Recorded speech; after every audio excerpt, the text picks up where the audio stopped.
Guys, ayan na oh. Pinakuluan ko na ang gata. Iginisa ko siya sa bawang sibuyas at luya.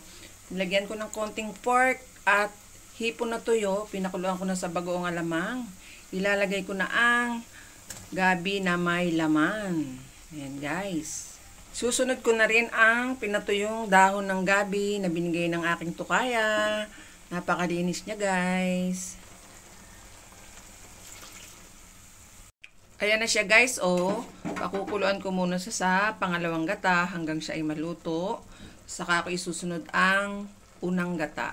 Pang pinapakuluan ko, inilalagay ko na ang sili sa ibabaw. Siling green at siling labuyo. Ayan na guys, lumambot na ang aking pinakuluan na gabi at laman. Ilalagay ko na ang unang gata. Ayan guys, oh.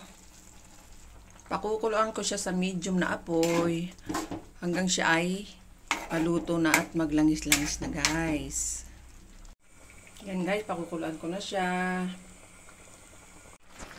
Magatang magata guys, ang dami-dami niyang gata.